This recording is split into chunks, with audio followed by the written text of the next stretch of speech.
খাজা মাইনুদ্দিন চিশতির মাটিকে ডেকে বলি, এ আমার কলিজার টুকরা সন্তান, ভালো করে শোনো। তুমি যখন আমার পেটে এসেছিলে বাবা, আমি দেখেছি তুমি যখন আমার পেটে আমি কন্টিনিউ আল্লাহর কোরআনটা তেলাওয়াত করতাম।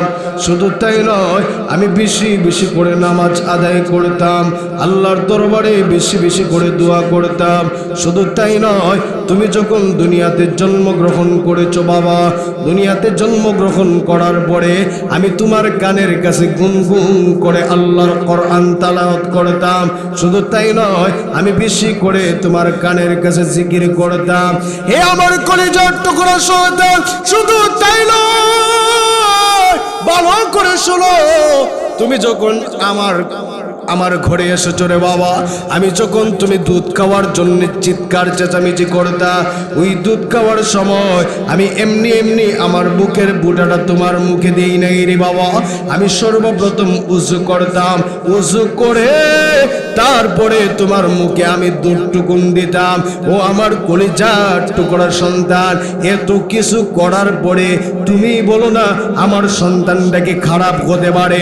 তুমি বলো না আমার সন্তানের ভাষা কি অমধুর্য হতে পারে? আমার সন্তানের কথা তো সবচেয়ে বেশি মাধুর্য হবে। আমার সন্তানটাকে আল্লাহ প্রদত্ত সন্তান, যেই সন্তানটার প্রতি আল্লাহর নুসরত থাকবে, যেই সন্তানটার প্রতি আল্লাহর রহমত থাকবে। ও আমার কলিজার টুকরা সন্তান, এত কিছু আমল করার কারণে আল্লাহ তাআলা তোমার যুগের শ্রেষ্ঠ একজন মহামনীষী বানিয়েছে। সুবহানাল্লাহ। এত আমল করছে মা, এত আমল করার কারণে আল্লাহ তার সন্তানটাকে যুগের শ্রেষ্ঠ মহামনীষী বানাইছে। এই জন্যে মা আর বোন, আমি আপনাদেরকে বলবো, সন্তান গর্ভে আসার পরে এই সময়টা সেন্সিটিভ। এই সময়ের সময় আপনি সব সময় আল্লাহর কোরআন পড়েন, মোবাইলটা একটু রেখে দেন, টিভিটা একটু রেখে দেন, এগুলো আর করা যাবে না। আপনি ওই সময় একটু ভালোভাবে চলাফেরা করবেন, দেখবেন এর প্রভাবটুকু আপনার সন্তানের উপরে পড়বে। ভালো একজন সন্তান পেতে চাইলে 2 নাম্বার হলো নেক্সট সন্তানের জন্য আল্লাহ তাআলার কাছে দোয়া করা। 3 নাম্বারে ভালো একজন সন্তান যদি পেতে চান, এই সন্তানটা দুনিয়াতে আসার সাথে সাথে আল্লাহর দরবারে শুকরিয়া আদায় করা। ছেলে হোক মেয়ে হোক, যাই হয় না কেন, হিজরা হলেও আপনি আল্লাহর দরবারে শুকরিয়া আদায় করবেন। প্রতিবন্ধীও যদি হয় তাতেও আল্লাহর দরবারে শুকরিয়া আদায় করবেন। কিন্তু বাস্তবতা হলো আমাদের সমাজে এটাই, দেখবেন কোন মহিলার ঘরে যদি প্রথমত মেয়ে হয়, দ্বিতীয়ত যদি মেয়ে হয়, দেখা যায় অনেক বাবারাই ও খুশি হয়ে যায়, তখন বলতে থাকে, আহারে আমার গড়ে কি আল্লাহ গালি মেয়েই দিব, আর কিচ্ছু দিত না। মাঝে মধ্যে বউরে এমন ভাবে গালিগালাজ করে, তুমি আস্তা একটা কুফা, এই তোমার কারণে আজকে আমার গড়ে এই মেয়ে সন্তানগুলো হচ্ছে। আপনারা বলেন তো, বউয়ের কি ক্ষমতা আছে ছেলে আর মেয়ে দেওয়া? আর একটু জোরে হোক, ছেলে আর মেয়ে দেওয়ার ক্ষমতা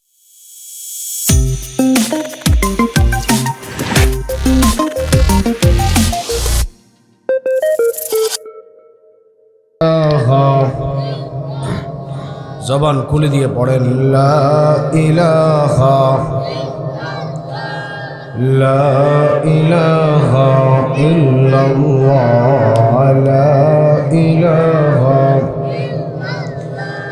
লা ইলাহা ইল্লাল্লাহ, লা ইলাহা লা ইলাহা ইল্লাল্লাহ,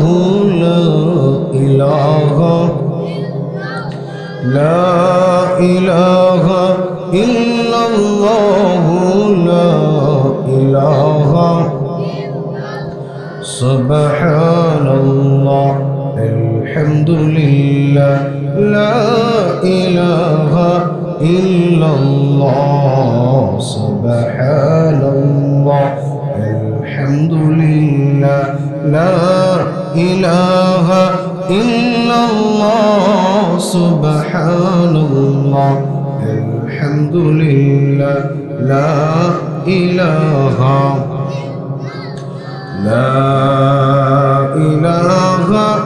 ইল্লাল্লাহ, মুহাম্মাদুর রাসূলুল্লাহ।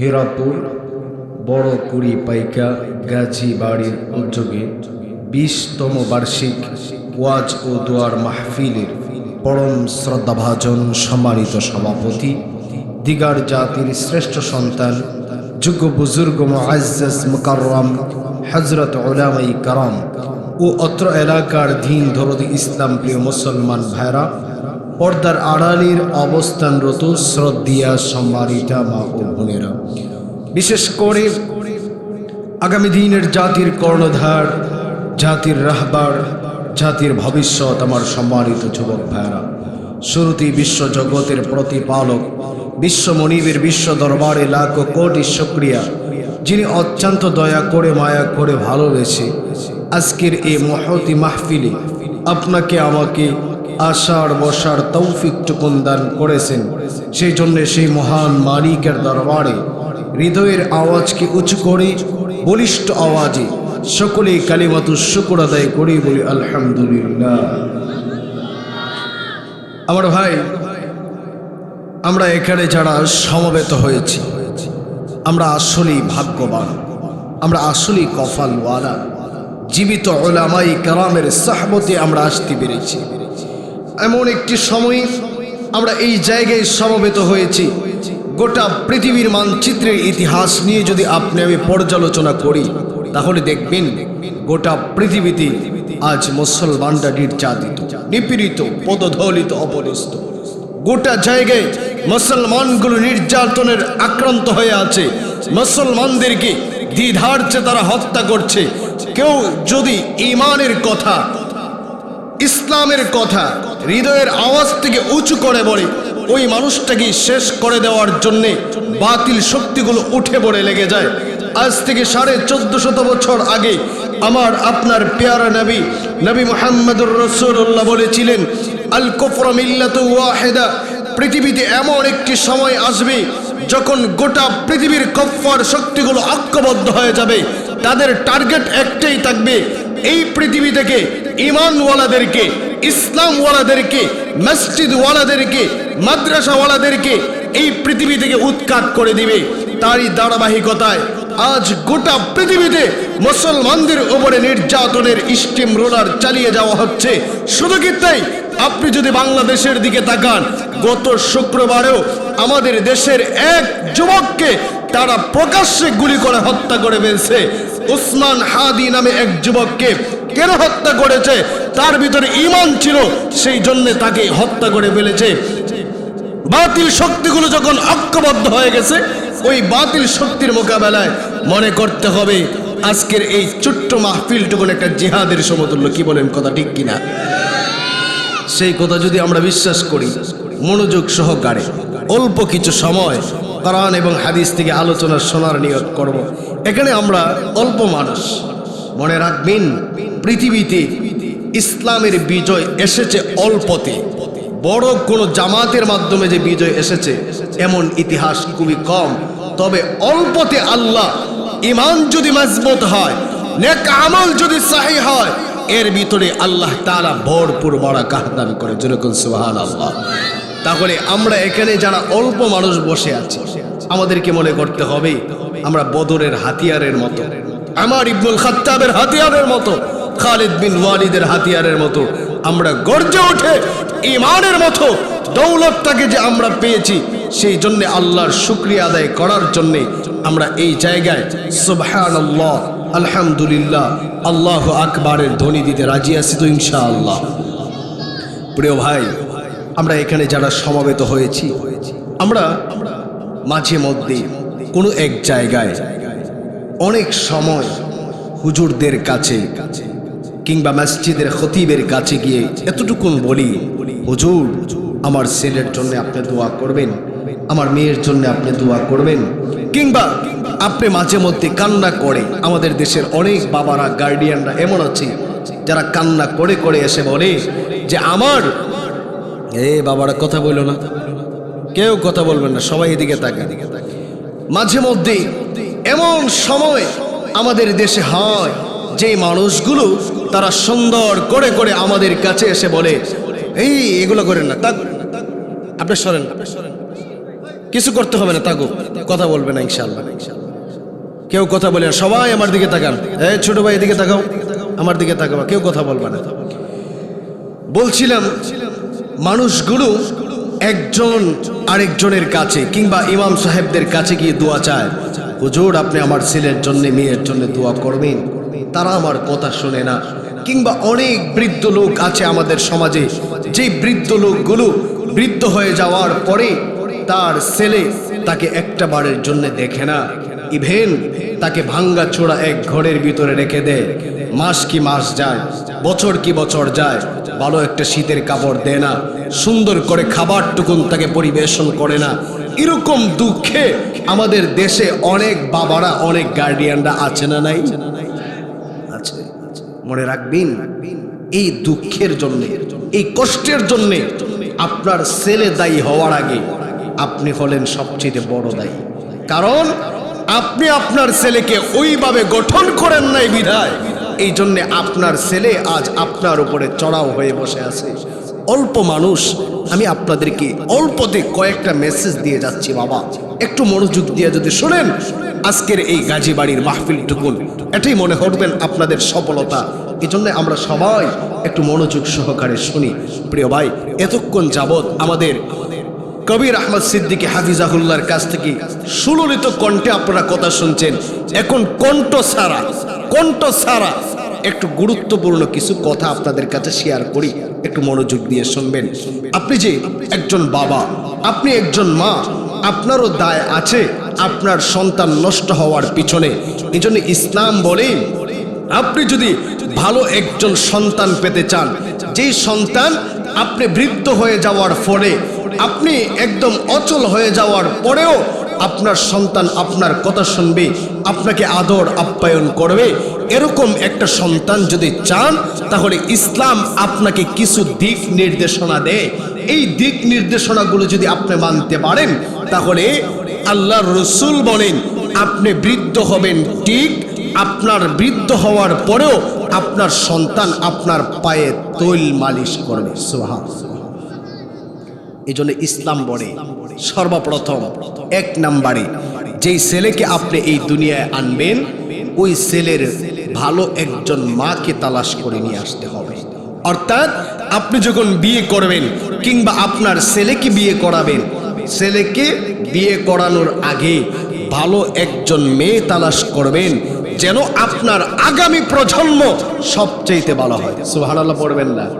কারণ একজন মাই পারে, একজন শিক্ষিত মাই পারে একটা সমাজকে পরিবর্তন করে দিতে, একজন মেয়েই পারে একটা সমাজকে পরিবর্তন করে দিতে। এই জন্যে নেপোলিয়ান বোনাপার্ট উনি বলেছিলেন, তোমরা আমাকে শিক্ষিত একজন মা দাও, আমি তোমাদেরকে শিক্ষিত একটা সমাজ উপহার দেব। আমরা যারা কোরআনওয়ালা, আমরা যারা ইসলামওয়ালা, আমরা বলি তোমরা আমাকে ধার্মিক একজন মা দাও, আমরা তোমাদেরকে ধর্মভিত্তিক একটা সমাজ উপহার দেব, যেই সমাজের ভিতরে চুরি হবে না, বাটপারি হবে না, কোন কারাগিরি হবে না, দর্শন হবে না, চাঁদাবাজি হবে না, টেন্ডারবাজি হবে না, বরং সুন্দর একটা সমাজ আমরা তোমাদেরকে উপহার দিব। কথা বলেন ঠিক কিনা? এই জন্যে আপনি যখন আপনার ছেলের জন্য বৌমা তালাশ করে নিয়ে আসবেন, ভালো একজন মা, ভালো একজন বৌমা তালাশ করে নিয়ে আসেন, যেই মেয়েটার সম্পর্কে এলাকার মানুষগুলো বলবে যে এমন একটা মেয়ের জন্য আপনার ছেলেকে বিয়ে করানোর জন্য আসছেন, এই মেয়েটাকে আমাদের এলাকার অনেক মানুষ ভালো করে দেখেই না, এই মেয়েটা অত্যন্ত ভালো, অমুকের মেয়ে না অনেক ভালো, ওই মেয়েটার প্রশংসায় এলাকার মানুষগুলো পঞ্চমুখ হয়ে থাকবে।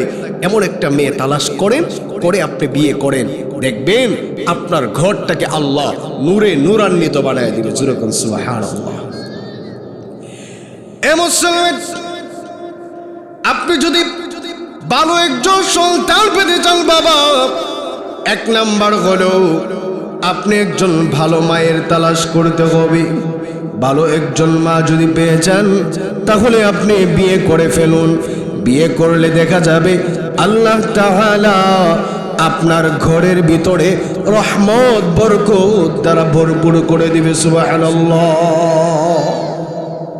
এই জন্যই আমি মাঝে মধ্যে বলি, আপনি যদি বিয়ে করতে চান, হযরতে খাদিজাতুল কুবরা রাদিয়াল্লাহু তাআলা আনহার মতো কোনো এক মেয়েকে যদি পেয়ে যান তাহলেই বিয়ে করে ফেলুন। দেখবেন হযরতে খাদিজার মতো কোনো এক মেয়েকে যদি বিয়ে করতে পারেন, আপনার ঘরটা সোনায় সোহাগা হয়ে যাবে, আপনার ঘরটা রাহমা বারাকাহ দ্বারা ভরপুর হয়ে যাবে। জানেন আমাদের মা হযরতে খাদিজা কেমন মহিলা ছিলেন? রাসূল আরবি সাল্লাল্লাহু আলাইহি ওয়াসাল্লাম গোটা জাজিরাতুল আরবে মক্কা নগরীতে যখন কালেমার দাওয়াত দিতেন, বেঈমান কাফেররা ওনার পিছনে লেগে যেত, ওনার উপরে টর্চার করত, আঘাতের পর আঘাত করত। আমাদের নবী যখন ঘরে আসতেন, আমাদের মা হযরতে খাদিজা উনি তাড়াতাড়ি করে নবীকে আগলিয়ে রাখতেন আর সান্ত্বনা দিয়ে বলতেন, নবী আপনাকে তারা চিনে নাই, যদি চিনতো এরকম খারাপ আচরণ আপনার সাথে তারা করতে যেত না। আপনি ঘাবড়িয়ে যাবেন না, আপনি হতাশ হবেন না, বরং আল্লাহ আপনার উপরে রহমত নাজিল করবে। শুধু কি তাই, আমার নবী যখন কালেমার দাওয়াত দিতে দিতে রাতের অন্ধকার হয়ে যেত, গভীর রজনীতে যখন আমাদের নবী ঘরে আসতেন, এসে দরজার টুকা দিতে দেরি হতো, হযরতে খাদিজাতুল কুবরা দরজা খুলে দিতে এক সেকেন্ড দেরি করতেন না, দরজা খুলে দিয়া বলতেন, লাব্বাইক ইয়া রাসূলুল্লাহ, আমি আপনার খেদমতে উপস্থিত হয়ে গেছি। আল্লাহর নবী জিজ্ঞাসা করতেন, ও খাদিজা এত রাত হয়ে গেল তারপরেও কি তোমার ঘুম আসে না? তখন খাদিজা বলে, নবী গো, আপনাকে বাহিরে রেখে আমি কেমন করে ঘুমাই? সুবহানাল্লাহ। আর আমাদের দেশের বর্তমানের কন্ডিশন কি? আপনি বাহিরে আছেন, আপনি পুরুষ, আপনার ওয়াইফ কিন্তু ঘরে আরামে শান্তিতে ঘুমিয়ে আছে, দরজায় 1000 ডাক দিলেও খুলে না। এরকম মহিলা মনে হয় আমগো এলাকায় নাই। আর একটু জোরে কার। আপনি যদি বিয়ে করতে চান, হযরতে খাদিজার মতো কোনো এক মেয়েকে পেয়ে গেলে আপনি বিয়ে করে ফেলুন। বাবা আমার, একজন মেয়ে, একজন মা পারে একটা সমাজটাকে পরিবর্তন করে দিতে। একজন মা এই পারে একটা ঘরকে রহমত বরকত দ্বারা ভরপুর করে দিতে। এই জন্যে বিয়ে করার আগে সর্বপ্রথম ভালো একজন মায়ের তালাশ করবেন। আপনি আর আমি এই পৃথিবীতে স্কুল অফ থট 4টি মাযহাব আমাদের সমাজে প্রতিষ্ঠিত আছে। মালিকি মাযহাব যে আছে, ইমাম মালিক রাহিমাহুল্লাহ, ওনার বাবা যখন বিয়ে করতে যাবে, ওনার দাদা আর দাদি গিয়ে গোটা এলাকা তালাশ করে, কোথাও কোনো মেয়ে পাওয়া যায় না। একটা পর্যায়ে একজন এসে মেসেজ করলো, ও আল্লাহর বান্দারা, আপনাদের ছেলেকে আপনারা বিয়ে করাবেন, মেয়ে পাচ্ছেন না। একটু শুনে রাখেন, অমুক বাড়িতে গিয়ে দেখেন অমুক বাড়ির অমুক মেয়ে, সে খুবই ভালো ধার্মিক মেয়ে, তাকে আজ পর্যন্ত এলাকার কোনো মানুষ দেখে নাই, অনেক ভালো ধার্মিক একটা মেয়ে, তাকে আপনার ছেলের জন্য বিয়ে করিয়ে নিয়ে আসতে পারেন। যখন এই নিউজটা তাদের কানে পৌঁছানো হলো, তারা গেল ওই বাড়িতে, গিয়ে ভালো করে তালাশ করে গিয়ে দেখে সত্যি সত্যি ওই মেয়েটা খুবই ভালো। এই পর্যায়ে তারা যখন এই খবরটা পেয়ে গেল, এই খবরটা ভালো করে যাচাই বাছাই করে ইমাম মালিক রাহিমাহুল্লাহ ওনার বাবার কাছে এসে ইনফর্ম করে, ও আমার কলিজার টুকরা সন্তান, আমরা তোমার জন্য বিবাহ ঠিক করে এসেছি অমুক বাড়ির অমুকের মেয়ে। ওই মেয়েটা খুবই ভালো, ওই মেয়েটা খুবই ধার্মিক, আমরা তোমার জন্য বিবাহর কাজ সম্পাদন করতে চাই তার সাথে। তোমার মতামত কি? ছেলে এক বাক্যে জবাব দেয়, ওগো আমার কলিজার টুকরা বাবা, আপনারা যা বলবেন আমি তাতেই রাজি। সুবহানাল্লাহ বলেন। আমাদের দেশে অনেক ছেলে আছে, বাবা যদি বলে আমার পছন্দ হয়েছে ওই মেয়েটা, মা যদি বলে যে আমার পছন্দ হয়েছে ওই মেয়েটা, আমি আমার ছেলের জন্য পুত্রবধূ হিসেবে আনতে চাই, ছেলে এমনি 14টা জবাব দিব, বিয়া তোমরা করো, আমি করতাম না। কারণ এখনের যুগটা এমন হয়ে দাঁড়াইছে, ছেলে বাপ মায়ের কথা শুনবে কি, হে হে নিজের মধ্যে পছন্দ করে। মাঝে মধ্যে দেখা যায় কোর্ট ম্যারেজও আমাদের দেশে আছে না নাই? আরে বাপরে বাপ, এলাকার মুরব্বীর দরকার নাই, আমরা যে বাপ এটা জিজ্ঞাসার কোনো দরকার নাই, ওই বেড়ার মতোই একটা বিয়ে করে ফেলে। আল্লাহর বান্দা, আপনার বাবা আপনার মা আপনাকে বড় কষ্ট করে লালন পালন করেছে, 22 বছর, 23 বছর, 25 বছর পর্যন্ত আপনাকে লালন পালন করেছে। আপনি বলেন আমার ভালোবাসা ওই মেয়ের সাথে 3 বছর, আমার ভালোবাসা ওই মেয়ের সাথে 5 বছর। 5 বছরের ভালোবাসার জন্যে আপনি আপনার বাবার 22 বছরের ভালোবাসাকে কোরবানি দিয়ে দিচ্ছেন, আপনার মায়ের 25 বছরের ভালোবাসাকে জিন্দা দাফন করে দিয়ে দিচ্ছেন। দাফন করে আপনি ওই মেয়ের 3 বছরের ভালোবাসায় পাগল হয়ে যাচ্ছেন। আল্লাহর কসম করে বলে যায়, আপনার মা আর বাবার এই কষ্টটা যে আপনি দিয়েছেন, এর জন্যে আপনার আগামী প্রজন্ম যে আসবে, ওই প্রজন্মটা নষ্ট হওয়ার জন্যে এই একদিনের কষ্টটাই যথেষ্ট। কথা বলেন ঠিক কিনা? এই জন্যে বাবা আমি বলি, আপনি আপনার মা আর বাবাকে খুশি করেন, খুশি করে তারপরে বিয়ে করুন। এমন কোনো কাজ করেন না বিয়ের ক্ষেত্রে যে আপনার মা বাবার ভালোবাসাটাকে আপনি নষ্ট করে দিয়ে আপনি অন্য জায়গায় বিয়ে করে ফেলছেন। আপনার বাবা মাকে কষ্ট দিবেন না, এই কাজ কখনো করতে যাবেন না। ইমাম মালিক রাহিমাহুল্লাহর বাবা উনি এক বাক্যে জবাব দিলেন, আব্বা জান, আম্মা জান, আপনারা যা বলছেন আমি তাতেই রাজি। যদি ওই মেয়ে কালো হয় তাতেও রাজি, ওই মেয়ে যদি সুন্দর হয় তাতেও রাজি, যা বলছেন আমি তাতেই রাজি। এই পর্যায়ে বিয়ে হয়ে গেল। বিয়ের পরে আপনাদের এলাকায় বাসর রাত্রিতে দেয় কি দেয় না? সবাই ঘুমাই গেছেন কেন? জোরে কৌকা। এই পর্যায়ে উনি বলতেছেন আচ্ছা ঠিক আছে আমি রাজি হয়ে গেলাম। উনি রাজি হয়ে গেলেন। রাজি হওয়ার পরে বিয়ে কমপ্লিট হওয়ার পরে বাসর রাত্রিতে দিছে। বাসর রাত্রিতে যাইয়া উনি দেখে ওনার বাবা যে বলছিল মেয়ে খুবই ধার্মিক, ভালো, সব কিছু তো ঠিক আছে, সব ভালো আছে, সব ভালোর মধ্যে বিপরীত অঙ্গের আরেকটা জিনিস, ওই মেয়েটা তো সবচেয়ে বেশি কালো। আহা, কালো মাইয়া। সাময়িক সময়ে যদি কোনো পুরুষ বলে যে আমি কালোর জন্য পাগল, কালাই গলার মালা, এই কথা যদি সাময়িক সময়ের জন্য কোনো পুরুষ বলে, বাস্তবে কিন্তু ভেতরে ভেতরে হেজল্লা পুরা শেষ, যে অন্ততপক্ষে এই কালা আমার গলায় যাতে আর না ঝুলে। এটা কিন্তু সব পুরুষরাই বলে। অধিকাংশ পুরুষরা দেখবেন আপনি যদি একটু রিচার্জ করেন তখন বলবে যে কালাই গলার মালা। সবাই কিন্তু এবার একটা কথা বলতেছে, কালো মেয়েরা কিন্তু খুশি। এক পর্যায়ে যখন বিয়ের আলামত আসে তখন বলবে যে আমার সুডু ভাই আছে, হেরে বিয়ে করো, আমার অন্তত এই কালা মাইয়াটা দিও না। কি বলেন ঠিক কিনা? এই পর্যায়ে ইমাম মালিক রাহিমাহুল্লাহর বাবা এই মেয়েটাকে দেখে মনটা গেছে এত খারাপ হইয়া, আহারে এত কালার কালা, এই মাইয়ারে বুঝে আমি বিয়ে করলাম, আমার আব্বা আম্মার কথা শুনিয়া এটাই বিয়ে করলাম। মেয়েটা ওনার দিকে তাকাইয়া বুঝতে পারছে যে উনি কালো দেখে মনটা খারাপ হয়ে গেছে। আসলে ধার্মিক মেয়ের গুণ তো আলাদা, শিক্ষিত মেয়ের গুণই তো আলাদা। এই মেয়েটা ডেকে ডেকে বলে, আল্লাহর বান্দা, আল্লাহ তাআলা এমন কতগুলো কাজ করেন যেই কাজের কারণে বান্দার মনটা নষ্ট হয়ে যায়, খারাপ হয়ে যায়। পরবর্তীতে আল্লাহ এমন কতগুলো কাজ করেন যেই কাজের কারণে বান্দার মনটা খুশিতে আনন্দে ভরপুর হয়ে যায়। সুবহানাল্লাহ। উনি এই কথার উপরে বিশ্বাস করে এই মেয়ের কাছে গেলেন। জামা হলো, জামা হওয়ার পরে সকালবেলা ফরজ গোসল করার পরে উনি যখন ওই মাইয়ার দিকে তাকাইছে, আবার গেছে মন খারাপ হইয়া, আহারে কালা, এই কালা মাইয়ার লোকে আমি সারাটা জীবন কেমনে পার করি, এই চিন্তা করে একটা পর্যায়ে দেখা যায় উনি সিদ্ধান্তই নিলেন আমি আর এই শ্বশুর বাড়িতেও থাকবো না, আমি আমার বাড়িতেও থাকবো না। উনি গেছেন ভাইগিয়া পলাইয়া এই এলাকা ছেড়েই চলে গেছেন। 15-20 বছর পরে আল্লাহর বান্দা আবার এই এলাকায় আসছে। আইসা তাকায় দেখে এলাকার চেহারাই পরিবর্তন হয়ে গেছে, এলাকাটা সুন্দর হয়ে গেছে।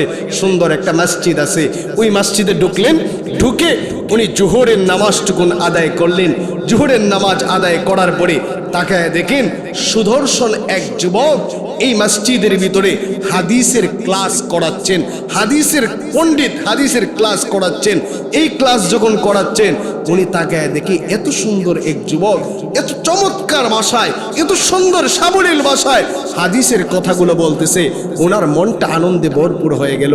আরে এই ছেলেটা না জানি কোন মায়ের পেটে জন্মগ্রহণ করেছে।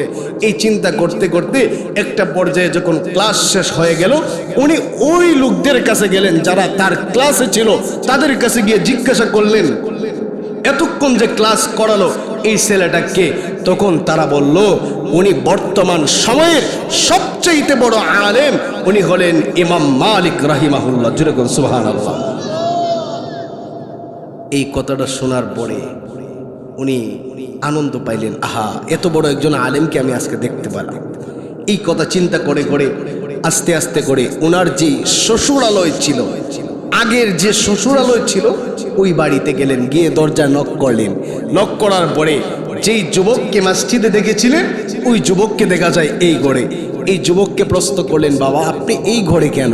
তখন ওই ছেলেটাও জিজ্ঞাসা করে, আপনি এখানে কেন, আপনার পরিচয় কি?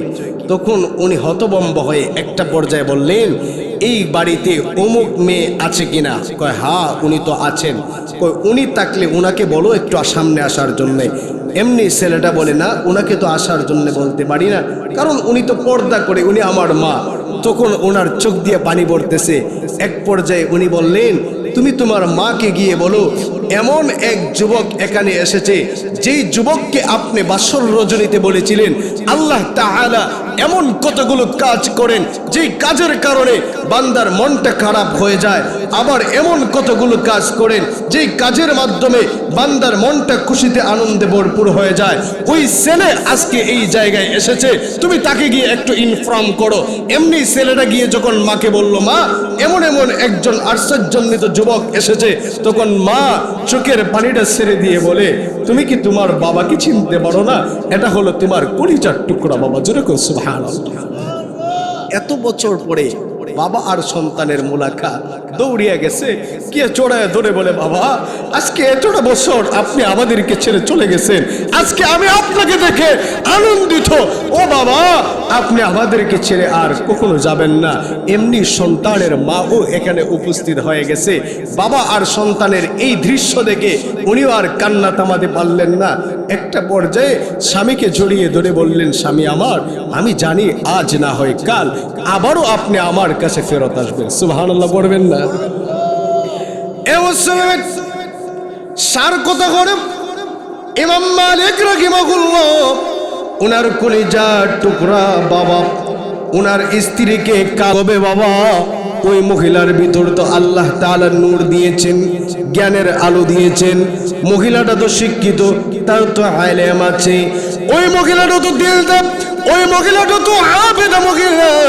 এই আবেদা হওয়ার কারণে, দিনদার হওয়ার কারণে আল্লাহ তাআলা ওই মহিলার পেটে যুগের শ্রেষ্ঠ আলেম ইমাম মালিক রাহিমাহুল্লাহকে জন্মগ্রহণ করে দিয়েছে। মহিলা যে বলেছিল, আল্লাহ তাআলা আপনার মনটা সামান্য সময়ের জন্য খারাপ করে দিয়েছে, আবার আল্লাহ তাআলাই ভালো করে দিবে। ওই যুবকটা আবার ডেকে ডেকে বলে, ও আমার কলিজার টুকরা স্ত্রী, তুমি যে আমাকে বলেছিলাম মনটা খারাপ, আজকে আমার মনটা এতই আনন্দিত হয়েছে। আল্লাহ তাআলা যুগের শ্রেষ্ঠ একজন মহা মনীষী আমার গড়ে জন্ম দিয়েছে। সুবহানাল্লাহ। চিন্তা করে দেখেন, কথা হলো এটাই, একটা কালো মেয়েও যদি হয়, মেয়েটা যদি দিনদার হয়, নেককার হয়, এই মেয়েটাই একটা ঘরকে, একটা এলাকাকে, একটা ইউনিয়নকে, একটা থানাকে, একটা জেলাকে, গোটা রাষ্ট্রটাকে, গোটা পৃথিবীর সামনে প্রেজেন্ট করতে পারে। যদি একজন দিনদার ভালো একজন মা হয়, এই মায়ের গর্ভ থেকে ভালো একজন সন্তান আশা করা যায়। কি বলেন ঠিক কিনা? আপনি যদি ভালো একজন সন্তান পেতে চান, এক নাম্বার হলো আপনি ভালো একজন মায়ের ব্যবস্থা করবেন। আজকে থেকে আমাদের পাক্কা নিয়ত, যারা মুরব্বীরা বিয়ে করে ফেলছেন, আপনারা করছে, যুবক যারা আছে, আপনাদের নিয়ত থাকবে এটা। বাবাকেও বলবেন, বাবা আমার একজন নেককার ভালো একজন মেয়ে তালাশ করতে যদি 2-3 বছর পার হয়ে যায়, বের হয়ে যাক, কোনো সমস্যা নাই। আমার একজন ভালো দিনদার নেককার একজন মেয়ে দরকার, যে মেয়েটাকে নিয়ে আমি থাকবো। ওই মেয়েটার ঘর থেকে যুগের শ্রেষ্ঠ মহা মনীষীগুলো তৈরি হবে। রাজি আছেন ইনশাআল্লাহ? আপনার ছেলেকে বিয়ে করানোর সময় এই জিনিসটা সব সময় মাথায় রাখবেন। আমাদের দেশে তো এমন হয়ে দাঁড়িয়েছে কালচারটা, এখন যৌতুকবিহীন বিয়ে দিতে চায় না, যৌতুক ছাড়া বিয়ে করে না, আবার মহরানো অধিকাংশ সময় বেশি, এই সেই করে বিয়েটাকে আমরা কঠিন করে ফেলেছি। ভালো মেয়েদের এবং ধার্মিক মেয়েদের বিয়ে হবে অল্পতে। এটা কোনো আহামরি জিনিস না যে এত টাকা, এত মোহর দিতে হবে, এত কাবিন দিতে হবে, এগুলো দিতে হবে, এগুলো নিয়ে বাড়াবাড়ি করবেন না। যদি আপনার মেয়ে ওই গড়ে খাবার খেতে পারে তাহলে 1 টাকা মোহরেই খেতে পারবে। আর যদি ওই গড়ে নাও খেতে পারে 1 কোটি টাকা দিয়েও আপনি আটকায় রাখতে পারবেন না। কি বলেন, ঠিক কিনা? এক নম্বর করে ভালো একজন মায়ের তালাশ করে নিতে হবে বাবা। 2 নম্বর হলো ভালো একজন ছেলের জন্য, ভালো একজন মেয়ের জন্য আল্লাহ তাআলার কাছে বেশি বেশি করে দোয়া করতে হবে। দোয়ার মাধ্যমে আল্লাহ তাআলা আপনাকে ভালো একজন সন্তান দিতে পারেন। আপনি কি দেখেন নাই পয়গম্বর ইব্রাহিম আলাইহিস সালাম আল্লাহর দরবারে ভালো একজন সন্তানের জন্য বারবার দোয়া করে, আল্লাহ গো আমাকে ভালো একজন সন্তান আপনি দান করেন। বারবার ইব্রাহিম পয়গম্বর দোয়া করে, এই জন্যে আল্লাহ তাআলা ইসমাঈলকে দান করেছে। শুধু তাই নয়, গোটা পৃথিবীতে আপনি যতগুলো ভালো সন্তান দেখবেন, প্রতিটি সন্তানের মা আর বাবাকে যদি জিজ্ঞাসা করেন আপনি ভালো সন্তান কেমন করে পেলেন, ভালো সন্তান পাওয়ার মূল কারণ হলো মা আর বাবা পেটে আসার আগে আগে বেশি করে দোয়া করে, ও আল্লাহ আপনি আমাদেরকে ভালো একজন সন্তান দান করেন। এই দোয়া করার কারণে আল্লাহ তাআলা ওই মা আর বাবাকে ভালো একজন সন্তান দান করে। যুবগণ সুবহানাল্লাহ। এই জন্যে আমরা ভালো একজন সন্তান পেতে হলে আমরা সবাই সদা সর্বদা আল্লাহর দরবারে দোয়া করব। মনে রাখবেন, মা আর বাবার আমলের প্রভাবটুকুন সন্তানের উপরে পড়ে। আপনি আমি খাজা মাইনুদ্দিন চিশতি রাহিমাহুল্লাহ, ওনার নাম শুনি নাই? উনি তো যুগের শ্রেষ্ঠ একজন আল্লাহর ওলি ছিলেন। ওনার নাম কে না জানে ভাই? খাজা মাইনুদ্দিন চিশতি। উনি একদিন বসে বসে বেদিন কাফেরদেরকে, আমরা তো মুসলমান, আমাদেরকে না বরং বেদিন কাফেরদেরকে ওয়াজ করতেছে, নসিহত করতেছে। এই নসিহত করতে করতে একটা পর্যায়ে কাফেররা ওনার হাতে কালেমা পড়ে মুসলমান হয়। একজন আর দুইজন না, লক্ষাধিকের মতো বেঈমান কাফেররা ওনার হাতে হাত রেখে কালেমা পড়ে মুসলমান হয়ে গেছে। যেরকম সুবহানাল্লাহ। এত মানুষ যখন ওনার হাতে হাত রেখে কালেমা পড়ে মুসলমান হয়, মনটা তো খুশি, আনন্দে ভরপুর। সাধারণত আপনাদের এখানে যদি কয়েকজন হিন্দু লোক এসে বলে যে আমরা মুসলমান হতে চাই, এখন যদি কারো কাছ থেকে মুসলমান হয়ে যায় তাহলে আমরা কি খুশি হব না? অবশ্যই খুশি। উনি খুশি হয়ে আনন্দে বাড়িতে গিয়া মায়ের কাছে গিয়া বলে, মা গো আজকে আমি বড় আনন্দিত মা, আজকে আমার হাতে হাত রেখে অসংখ্য মানুষ কালেমা পড়ে মুসলমান হয়ে গেছে। এমনি মা বলে, সন্তান আমার, এটা তোমার কোনো ক্রেডিট না, ক্রেডিট যদি দিতে হয় তাহলে আমাকে কিন্তু ক্রেডিট দিতে হবে। তখন সন্তান বলে, মা এটা আবার কেমন কথা, এটা তোমাকে ক্রেডিট দিতে যাব কেন? আমি নসিহত করছি, আল্লাহর পক্ষ থেকে নুসরত আসছে, সবাই মুসলমান হয়ে গেছে। এমনি মা বলে, তুমি জানো এটা কিসের জন্য হয়েছে? তখন বলে, না আমি তো জানি না। তখন মা বলে, বাবা শোনো, তুমি যখন আমার পেটে আসবা, পেটে আসার আগে আগে আমি রব মালিক আল্লাহর কিংবা আরবিক কোনো ভাষা নিয়ে, যে কোনো বিষয় নিয়ে যদি মা বেশি লেখালেখি পড়া শোনা করে, ওই বিষয়ে সন্তান পণ্ডিত্য অর্জন করতে পারে। এই জন্যে মা আর বোন, আমি আপনাদেরকে বলি, আপনি যখন এই মুহূর্তে আসবেন তখন বেশি করে আপনি কোরআন কারীমের তেলাওয়াত করুন। যে জ্ঞানটুকুন অর্জন করলে আপনি এবং আপনার সন্তানের উপকার হবে, ওই জ্ঞানটুকুন অর্জন করার চেষ্টা করবেন। উল্টাপাল্টা কাজ করা যাবে না, টিভি দেখা যাবে না, মোবাইল বেশি করে ইউজ করা যাবে না। এই উল্টাপাল্টা কাজ বর্জন করুন, দেখবেন ভালো সন্তান আপনার পেটে আসবে। কথা বলেন ঠিক কিনা? সবাই কি ঘুমাই গেছেন? আমার রাইকে দিকে যায়েন না, আপনারা একটু থাকবেন ইনশাআল্লাহ। খাজা মাইনুদ্দিন চিশতির মা ডেকে ডেকে বলি, হে আমার কলিজার টুকরা সন্তান, ভালো করে শোনো। তুমি যখন আমার পেটে এসেছিলে বাবা, আমি দেখেছি তুমি যখন আমার পেটে আমি কন্টিনিউ আল্লাহর কোরআনটা তেলাওয়াত করতাম। শুধু তাই নয়, আমি বেশি বেশি করে নামাজ আদায় করতাম, আল্লাহর দরবারে বেশি বেশি করে দোয়া করতাম। শুধু তাই নয়, তুমি যখন দুনিয়াতে জন্মগ্রহণ করেছো বাবা, দুনিয়াতে জন্মগ্রহণ করার পরে আমি তোমার কানের কাছে গুনগুন করে আল্লাহর কোরআন তেলাওয়াত করতাম। শুধু তাই নয়, আমি বেশি করে তোমার কানের কাছে জিকির করতাম।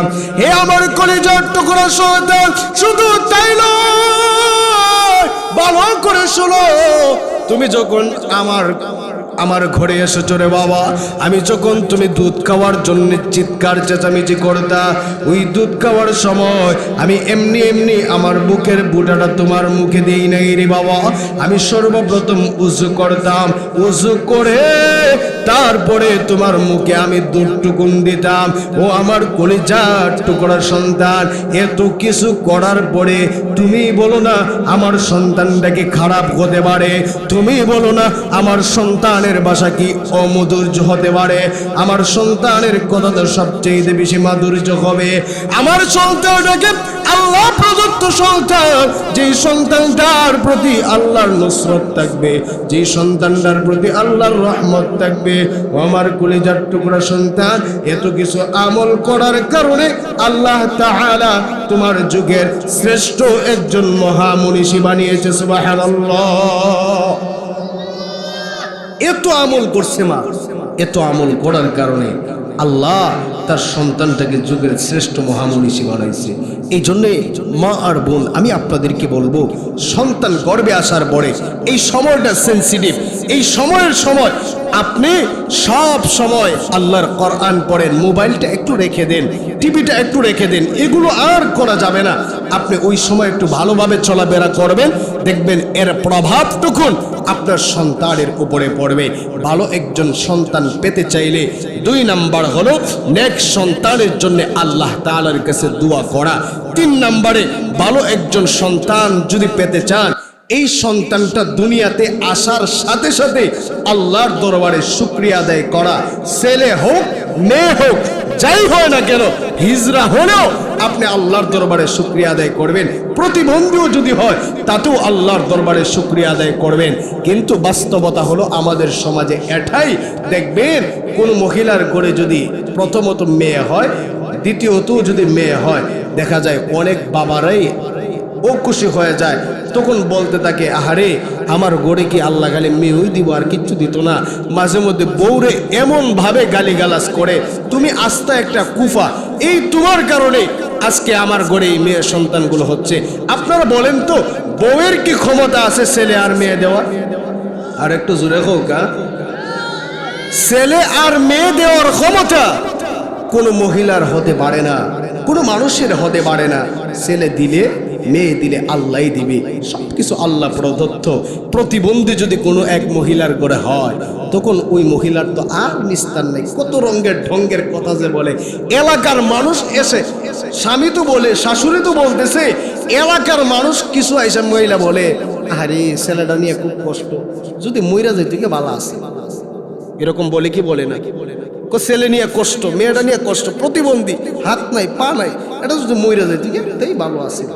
মনে রাখবেন, আপনি যদি ছেলে হোক মেয়ে হোক প্রতিবন্ধী হোক, ওই টাইমে যদি শুকরিয়া আদায় করতে পারেন, ওই প্রতিবন্ধী ছেলেকে দিয়াও আল্লাহ তাআলা আপনাকে সম্মানের চূড়ান্ত পর্যায়ে পৌঁছাতে পারে। পারে কি পারে না? আপনি কি দেখেন নাই 2022 সালে ফিফা ওয়ার্ল্ড কাপ কাতারে অনুষ্ঠিত হয়েছিল? আপনি আমি সবাই দেখেছি।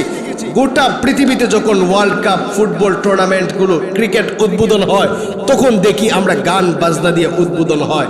কিন্তু কাতারে যখন উদ্বোধন হয়েছিল, তখন আল্লাহর কোরআন তেলাওয়াত করে উদ্বোধন করছে। এটা জায়েজ না না জায়েজ এই মাসালার ক্ষেত্রে আমি যাব না, তবে ওই দিন কোরআনী কারীম তেলাওয়াত করে উদ্বোধন করিয়েছিল। কে আসেছিল ওই দিন? ওই কাতারের একজন প্রতিবন্ধী ছেলে, যার নাম গানিম আল মুফতাহ। প্রতিবন্ধী একটা ছেলে ওই কাতারের ফিফা ওয়ার্ল্ড কাপ উদ্বোধন করার জন্য আসছিল। যখন উদ্বোধন করার জন্য আসছে ওই সময় তার জবান দিয়ে বাহির হয়েছিল ইন্না আকরামাকুম ইনদাল্লাহি আতকাকুম। ওই ছেলে গোটা গ্যালারিটাকে নিস্তব্ধ করে দিয়েছিল। একজন প্রতিবন্ধীকে দিয়া আল্লাহ কাতারের ফিফা ওয়ার্ল্ড কাপ উদ্বোধন করিয়েছে, আবার কোরআনে কারীমের তেলাওয়াত তার জবান দিয়ে বাহির করেছে। গোটা বিশ্ব তার এই কোরআনে কারীমের তেলাওয়াতে স্তব্ধ হয়ে গেছে। মনে রাখবেন, একজন প্রতিবন্ধীও যদি সে নেককার হয়, আল্লাহ গোটা পৃথিবীতে তার নাম ছড়িয়ে দেয়। কথা বলেন ঠিক কিনা? এই জন্য ছেলে হোক মেয়ে হোক প্রতিবন্ধী হোক, আপনি একটু শুকরিয়া আদায় করবেন আল্লাহর কাছে। আল্লাহ, আপনি যা দিয়েছেন তাতেই আমি খুশি। এই শুকরিয়া যদি আদায় করতে পারেন, ইনশাআল্লাহ আপনার এই সন্তান ভালো একটা সন্তানে রূপান্তরিত হবে। 4 নম্বরে, আপনি যদি ভালো একজন সন্তান পেতে চান, 4 নম্বর আমল হলো আপনার সন্তানের ডান কানে আজান, বা কানে ইকামত দিতে হবে। কিন্তু বাস্তবতা হলো আমাদের সমাজে আজকে আমাদের সমাজে সন্তান জন্মগ্রহণ করে ঠিক অনেক গার্ডিয়ান আছে আজানই দিতে জানে না। আর একটু জোরে এখন, অনেক গার্ডিয়ান আছে আজানই দিতে চায় না। কিংবা আপনি যদি হসপিটালে যান, সন্তান হয়ে গেছে, 3 দিন 4 দিন পরে ইমাম সাহেবরে আনছে ঘরে নাম রাখার জন্য, কি ও আজান দিছিলেন নি? না, আজান তো দিতাম মন নাই, আজকে বারেন। আজকে এত কিছু শোনার পরে এখন আইছে 3 দিন পরে আজান দেওয়ার জন্য। আচ্ছা বলেন, যেই সন্তানটা জন্মগ্রহণ করার পরে আজান শুনে নাই, ওই সন্তানটাই বড় হওয়ার পরে মসজিদের আজানের বিরুদ্ধে কথা বলবে, সেটাই স্বাভাবিক। কি বলেন ঠিক কিনা? এই জন্যেই আমাদের দেশে মাঝে মধ্যে আজানের বিরুদ্ধে কথা বলা হয় যে এই দেশে আজান শুনলে নাকি তার শরীরে অ্যালার্জি চলে আসে। মনে রাখবেন, এটা ওলি আউলিয়া পীর মাশায়েখের দেশ, গাউস কুতুবের দেশ। এই দেশের প্রতিটি ইঞ্চি ইঞ্চি বাড়িতে আল্লাহু আকবারের ধ্বনি লেগে আছে। এই দেশ থেকে আজান বন্ধ করা যাবে না, যাবে না, যাবে না। কথা বলেন ঠিক কিনা? এটা আজানের দেশ। যখন আজান পড়ে দেখবেন আপনাদের পুরো আখাউড়াটাই একটা লারা খায়া থাকে। কেন? আজানের ধ্বনি আসছে, আল্লাহু আকবারের ধ্বনি আসছে, বরত্বের স্লোগান আসছে, আল্লাহ মহানের স্লোগান আসছে। এই জন্য গোটা এলাকাটাই দেখবেন আলাদা একটা আলোড়ন সৃষ্টি হয়। আর যেই ছেলে জন্মগ্রহণ করার পরে আজান শোনে না, ওই ছেলেটাই বলতে পারে যে আজান শুনলে তার কেমন কেমন জানি লাগে। কি বলেন ঠিক কিনা? এই জন্যে সন্তান ছেলে হোক মেয়ে হোক আমরা আজান দিব ইনশাআল্লাহ। বলেন 5 নম্বরে, আপনি যদি ভালো একজন সন্তান পেতে চান, আপনি যদি চান আপনার সন্তানটা নেককার হোক, দিনদার হোক, আমি আপনাকে বলবো 7 দিনের সময় আপনার সন্তানের নামে আকিকা করবেন। আকিকা করে ভালো একটা সুন্দর নাম আপনার সন্তানের রেখে দিবেন।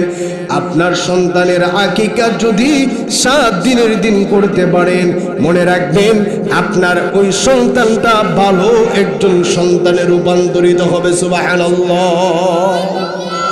রাসূল এ ব্যাপারে খুবই জোর দিয়ে কথা বলছেন যে আকিকা করতে হবে 7 দিন, এটা সুন্নাহ। কিন্তু আমাদের দেশের মানুষগুলো এমনও হয়ে যায়, বৃদ্ধ হয়ে যায়, ওই লোকের আকিকা হয় না। মাঝে মধ্যে আমার কাছে এমনও মাসআলা নিয়ে মানুষ আসে, হুজুর আমার বাবা মারা গেছে আজকে 20 বছর আগে, আমার বাপের আকিকা করতে চাই, ওই বলি মরে গেছি, ওই বেটার আকিকা করতে হয়েছে। চিন্তা করছেন? আপনি আকিকা করে নেবেন। আকিকা করে সুন্দর একটা নাম আপনার সন্তানকে উপহার দিবেন। মনে রাখবেন, আপনার সুন্দর নামটা যদি হয়, আপনার এই সন্তানের সুন্দর নামের প্রভাব গোটা এলাকায় পড়বে। আর যদি এমন এমন কতগুলো নাম রাখলেন, এই নামের প্রভাবটা, এই নামের কারণে আপনার সন্তানটা জায়গায় অজায়গায় অপমান হবে। আপনি যদি আপনার সন্তানের নাম এমন বাজেভাবে উপস্থাপন করলেন, বাজে বাজে নামগুলো রাখলেন, ঝাড়ু, আরু, খারু, এই যে নামগুলো রাখে আমাদের সমাজে, বেবি, টেম্পু, টেস্কি, এই যে নামগুলো রাখে, এই নামগুলো রেখে আপনার সন্তানের অমর্যাদা করলেন। এই সন্তানটা যখন বড় হলো, বড় হয়ে যাওয়ার পরে দেখা যাচ্ছে আপনার সুন্দর দেওয়া নামটা আপনি আফসোস করে দিয়েছেন, এই নামটাই আপনার সন্তানটা কেটে দিয়া অন্য আরেকটা নাম রেখে দিছে। তাহলে আপনি এমন নাম কেনই বা রাখলেন যেই নামটা আপনার সন্তানের পছন্দ হলো না আর আপনার সন্তানটা কেটে দিল? এমন নাম কেন রাখলেন? এই জন্যে আপনি যদি ভালো একজন সন্তান পেতে চান, ভালো একটা নাম আপনার সন্তানের রাখবেন। দেখবেন সন্তানের নামের প্রভাবটাও মানুষের ভিতরে পড়ে। এই জন্যে আপনি আমি ভালো একটা নাম রাখার চেষ্টা করবো। রাজি আছি না ইনশাআল্লাহ? সুন্দর সুন্দর নাম আছে, এগুলো ইমাম সাহেবদেরকে জিজ্ঞাসা করবেন, যারা ইসলাম সম্পর্কে জানে তাদেরকে জিজ্ঞাসা করবেন, জিজ্ঞাসা করে ভালো একটা নাম রাখার চেষ্টা করবেন।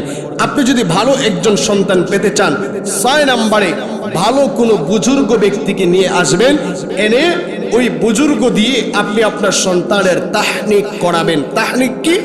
কোনো এক বুজুর্গ ব্যক্তি খেজুরের একটু উনার মুখে চাবিয়ে আপনার সন্তানের মুখে প্রথম খাবারটুকুন দেবে, এটাকে তাহনিক বলা হয়। আর হয়ে গেছে আপনার ছেলে মেয়ে, তাদেরকে নামাজের ট্রেনিং দেন। দেখা যায় আমাদের দেশের কিছু পাবলিক এমন আছে, ছোট্ট বাচ্চাদেরকে মসজিদে যদি নিয়ে যাওয়া হয় তাদের অ্যালার্জি শুরু হয়। কত রঙের ঢঙ্গের কথা যে তারা বলে, আরে মুইতে দিব তো, এই করবো তো, সেই করবো তো, ধমকাইয়া তাদেরকে মসজিদ থেকে বাহির করে দেয়। এমনও আমি দেখেছি ছোট্ট বাচ্চাদেরকে এমন ধমক দিছে, এখন ওই ছোট্ট বাচ্চা মসজিদ যদি দেখে 4-5 বার সেবরা গায়ে ওঠে, আরে বাপরে বাপ, এই মসজিদে যাবো না, এটাতে গেলে আমাদেরকে খালি গালিগালাজ করে। এরকম মুরব্বী, এরকম কিছু পাবলিক আমাদের সমাজে আসে না? এই কাজ করবেন না। ছোটদেরকে আপনি মহাব্বত করবেন, তাদেরকে ডেকে ডেকে মসজিদের ভিতরে ঢুকাবেন। আপনি যদি আমাদের নবীর যুগে থাকতেন, না জানি কি করতেন, আল্লাহ ভালো জানে। দেখেন নাই নবী আরবি সাল্লাল্লাহু আলাইহি ওয়াসাল্লামের নাতি হাসান আর হুসাইন, উনি যখন নামাজ পড়তেন তখন 2 নাতি গিয়া সাজদাতে যাওয়ার পরে 2 নাতি গিয়া নবীজির উপরে উঠে থাকতো। সুবহানাল্লাহ পড়বেন না? এমন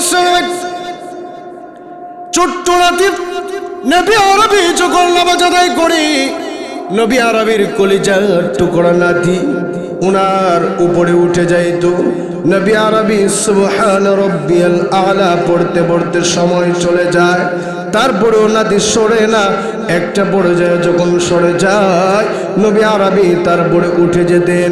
ও আল্লাহর বান্দা, শুধু তাই নয়, আমাদের নবী যখন মসজিদে খুতবা দিতে দাঁড়াইতেন, খুতবা দেওয়ার সময় দেখা যাইতো নবীজির 2 নাতি শয়তানি করে, দুষ্টামি করতেছে, একবার এদিকে যায় আরেকবার ওই দিকে যায়। এরকম করে করে যখন চিল্লা পাল্লা করতেছে, নবী আরবি ওই জায়গা থেকে নেমে এসে নবীজির কলিজার টুকরা নাতি, নবীজির জান্নাতি সুসংবাদ প্রাপ্ত 2 নাতিকে হাতটা ধরে তাড়াতাড়ি করে নবীজির কাছে নিয়ে যাইতেন। ও আল্লাহর বান্দা, আমি আপনাদেরকে বলে যাই, আপনি আর আমি ওই নবীজির উম্মত, ওই নবীর উম্মত হিসাবে আপনি আমি ও নবীজির অনুসারী হিসাবে সন্তানদেরকে মসজিদে নিয়ে যাব, সন্তানদেরকে চকলেট দেব, তারপরে মসজিদে নিয়ে যাব, নামাজের জন্য তাদেরকে আমরা উদ্বুদ্ধ করব। যদি নামাজ পড়াতে পারি, আল্লাহর কসম করে বলে যায়, আপনার ওই সন্তানটাই ভালো একজন সন্তানে রূপান্তরিত হবে। কথা বলেন ঠিক কিনা? ভালো একজন সন্তান যদি পেতে চান, তাহলে আপনি আপনার সন্তানকে নামাজের ট্রেনিং দিবেন। 8 নম্বরে, আপনি যদি ভালো একজন সন্তান পেতে চান, আপনার সন্তানকে কোরআনী কারীমের তেলাওয়াত শিখাবেন, সন্তানকে কোরআনের নলেজ দিবেন। সন্তানকে বলবেন, সন্তান আমার, তুমি যদি আলহামদুলিল্লাহ সূরাটা মুখস্থ আমাকে শোনাতে পারো, তাহলে আমি তোমাকে একটু মজা কিনে দেব। তুমি যদি আমাকে এই সূরাটা মুখস্থ শোনাতে পারো, আমি তোমাকে মজা কিনে দেব। আপনার সন্তানের হাতটা ধরে ধরে আপনি সকালবেলা মসজিদে নিয়ে যাবেন। আপনার ছোট্ট মেয়েটাকে, মহিলা মাদ্রাসা আছে এলাকাতে, ছোট্ট মেয়েটাকে হাতটা ধরে ধরে মাদ্রাসায় নিয়ে যাবেন, নিয়ে বলবেন যে আমার এই ছোট্ট বাচ্চাটাকে আমি সর্বপ্রথম কোরআনী কারীমের নলেজ দিতে চাই। তারা কোরআন শিখতে হবে, কারণ যেই ছেলে আর মেয়ে ছোট্ট অবস্থায় কোরআনী কারীম শিখে, ওই ছেলে আর মেয়ের নৈতিক অবক্ষয় হয় না, ওই ছেলে আর মেয়ে ভালো একজন মানুষের রূপান্তরিত হয়।